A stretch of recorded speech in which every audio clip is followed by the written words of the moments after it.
the report from the Post, I should say, about Biden walking into a giant flag at the United Nations and then appeared to anger Brazil's president by walking off stage without shaking his hand. Brazil's really taken it on the chin the last couple of days. I got that group masturbation celebration at the volleyball game. Yeah, now this. And now they're being snubbed by Mr. 10%, the big guy. It's rough. But by the way, this UN, this great convening of world leaders. Who's even watching? UN General Assembly brings hooker convention to New York City. High-price escorts from Vegas and Europe. Oh. According to Is that on the plan? Industry experts, business goes up 20 to 25%. It's like a hooker convention. The insider added that they go to hotels because they can't go to the residences or the embassies. The ladies make $3,000 to $5,000 per session. Two. Diplomats go crazy because they're so repressed where they are. They don't have these girls.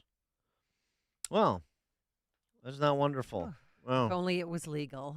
Serious, it soon will be, I'm sure, in New York, but only these serious policymakers, they're convening to figure out how to help Ukraine repel the Russians and do all sorts of important things to increase the peace and world over and so on and so forth. The experts again. The experts are at it again. Boy, are they. At a $3,000 to $5,000 a night clip, they're at it again. Speaking of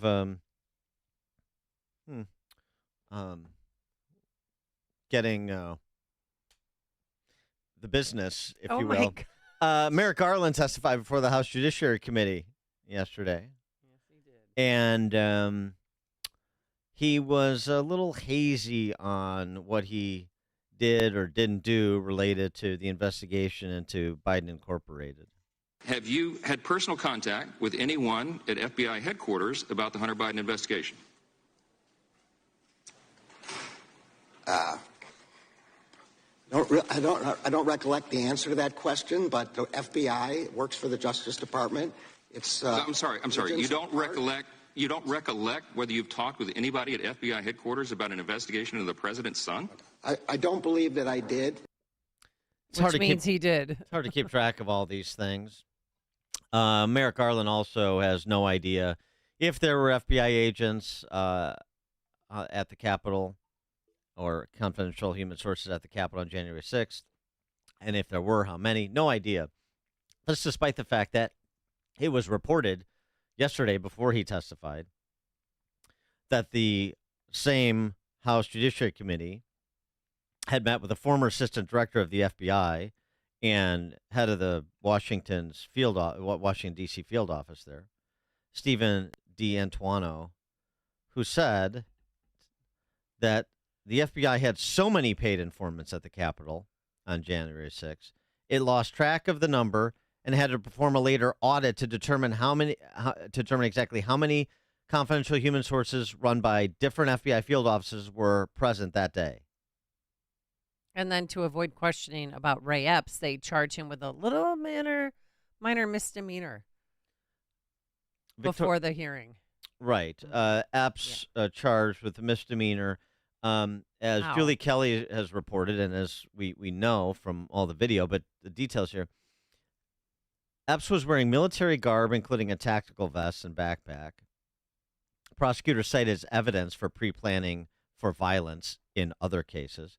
Video shows Epps standing with Proud Boy leader Zachary Rell as Rell deployed a chemical spray at officers. Earlier this year, D.C. found Rell guilty of seditious conspiracy and sentenced to 15 years in prison. And the guy standing right next to him, exhorting people to breach the Capitol, gets charged with a misdemeanor at the 11th hour before Garland is going to testify before the House Judiciary Committee. Does this seem fair? Victoria Spartz is a Republican congresswoman from Indiana by way of Ukraine, and she gave a great lecture to Merrick Garland yesterday.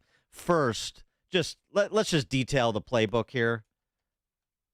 Just detail the playbook, what you're doing when it comes to the Biden Inc. investigation, January 6th, IRS whistleblowers, when it comes to everything related to the malfeasance and corruption of this administration.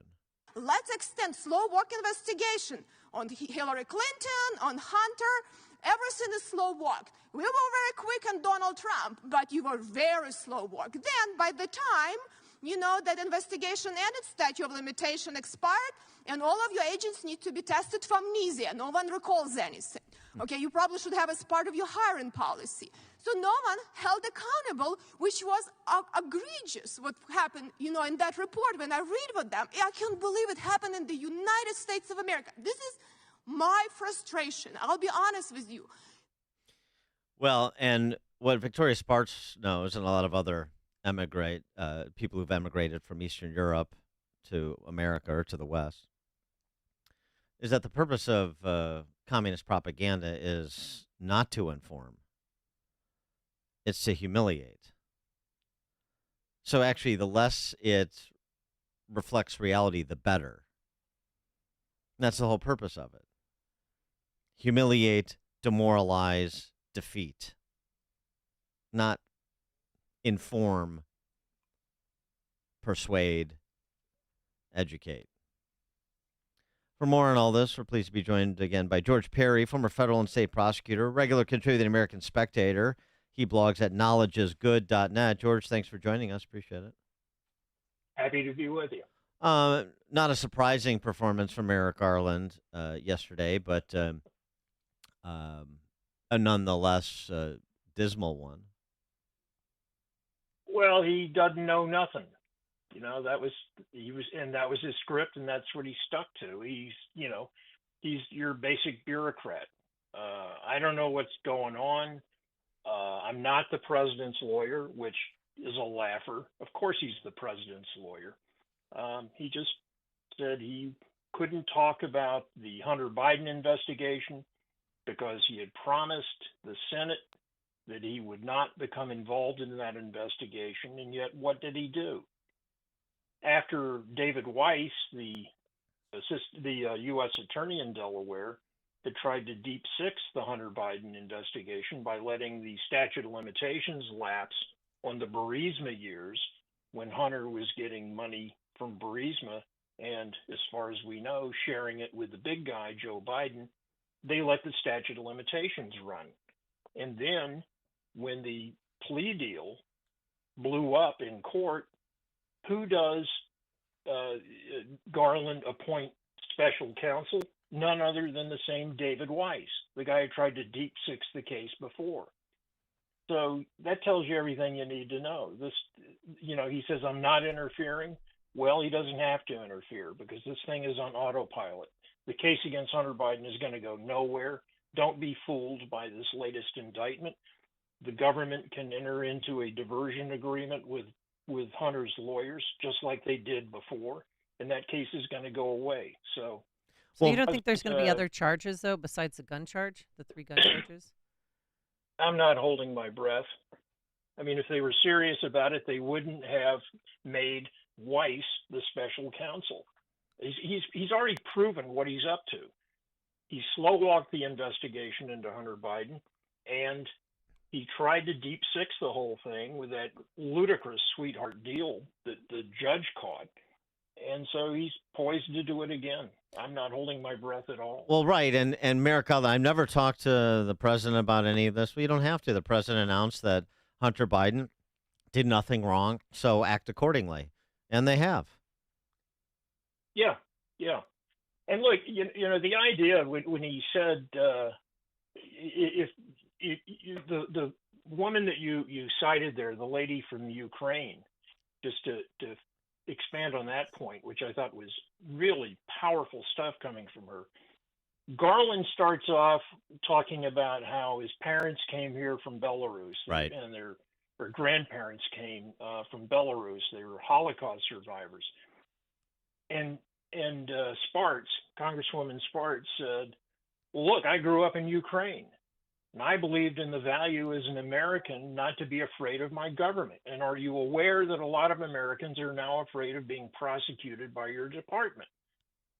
And Garland said, well, this is just another attack on the Department of Justice. And she said, it's not an attack. A lot of good Americans from my district came here on January 6th because they're sick and tired of this government not serving them.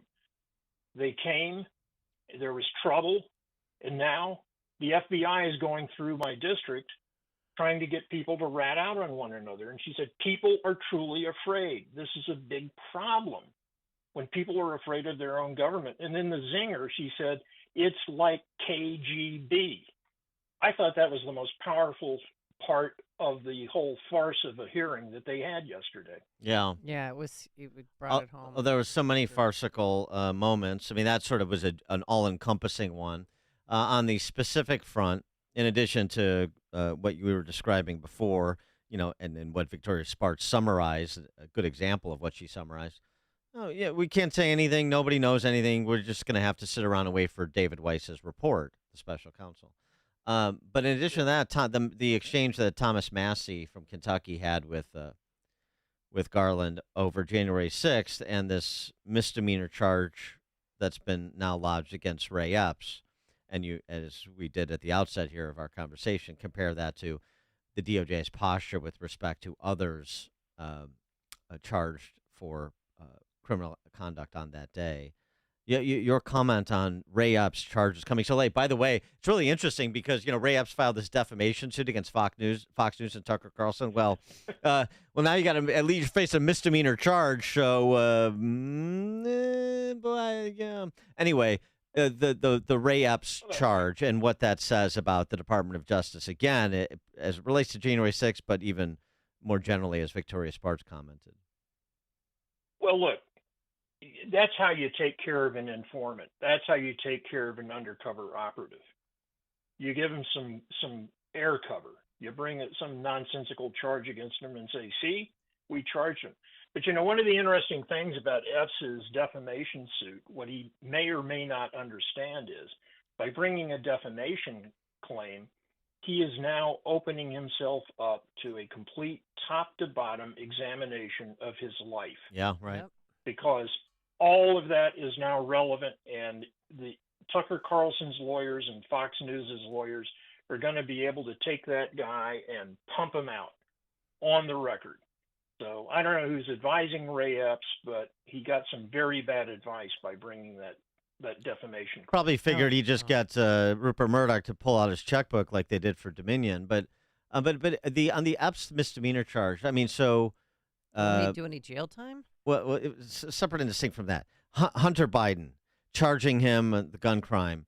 Ray Epps misdemeanor charge for his conduct on January 6th. Your intuition is this is to cover them. They go and say, "Look, we gotta cover some of our tracks here. You're gonna have to take this hit. You're gonna have to take this hit. We're gonna have to charge you with this. We're gonna have to charge you with that." They're not prosecuting him like a regular prosecution. It's prosecution for protection. Yeah, it's a fake front for what's really going on here. They're going to say, "Well, look, we went after the president's son. How much more even-handed can we be?"